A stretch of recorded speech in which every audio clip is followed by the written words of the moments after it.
বলিউডে দ্রুত জনপ্রিয়তার শিখরে উঠে আবার আলো থেকে খানিকটা দূরে সরে যাওয়ার গল্প যাদের, তাদেরই একজন মিনিশা লাম্বা। একসময় তাকে ঘিরে ছিল পরবর্তী বড় তারকা হওয়ার আলোচনা, কিন্তু সময়ের সঙ্গে সঙ্গে তিনি বেছে নিয়েছেন ভিন্ন পথ, অর্থাৎ অভিনয়ের বাইরের জীবন। গতকাল 18 জানুয়ারি ছিল এই অভিনেত্রীর জন্মদিন। 18 জানুয়ারি 1985 সালে দিল্লিতে জন্ম মিনিশার। পাঞ্জাবি বাবা ও গুজরাটি মায়ের সাংস্কৃতিক প্রভাব তার ব্যক্তিত্বে স্পষ্ট। দিল্লির মিরান্ডা হাউস কলেজ থেকে ইংরেজি সাহিত্যে স্নাতক শেষ করে সাংবাদিকতা বা গবেষণার স্বপ্ন দেখছিলেন তিনি, কিন্তু কলেজ জীবনেই বিজ্ঞাপনের মাধ্যমে ক্যামেরার সামনে আসেন, যা তাকে অভিনয়ের পথে টেনে আনে। 2005 সালে ইয়াহা সিনেমার মাধ্যমে বলিউডে অভিষেক।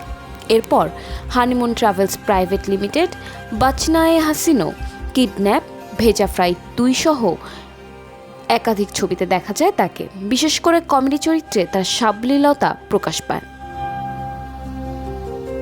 তবে জনপ্রিয়তার চাপ ও বলিউডের নির্দিষ্ট নায়িকা ছাঁচে নিজেকে মানিয়ে নিতে না পারায় ধীরে ধীরে কাজ কমে আসে। 2014 সালে বিগ বস সিজন 8-এ অংশ নিয়ে আবার আলোচনায় এলেও গসিপে অনাগ্রহী থাকায় তিনি বেশি দিন শোতে থাকেননি। 2015 সালে বিয়ে ও পরে 2020 সালে বিচ্ছেদের পর অভিনয় থেকে আরও দূরে সরে যান মিনিশা।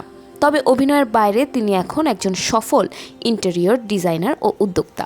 মিনিশার ভাষায়, অভিনয় তার ভালোবাসা হলেও ডিজাইন তাকে শান্তি এনে দেয়। ফের বড় পর্দায় ফেরার প্রসঙ্গে তিনি এখনও দরজা খোলা রাখেন। তবে আগের মতো খ্যাতির দৌড়ে নেই মিনিশা। এর বদলে তিনি বেছে নিয়েছেন নিজের মতো করে বাঁচার সাহস, আর সেটাই হয়তো তার জীবনের সবচেয়ে বড় সাফল্য।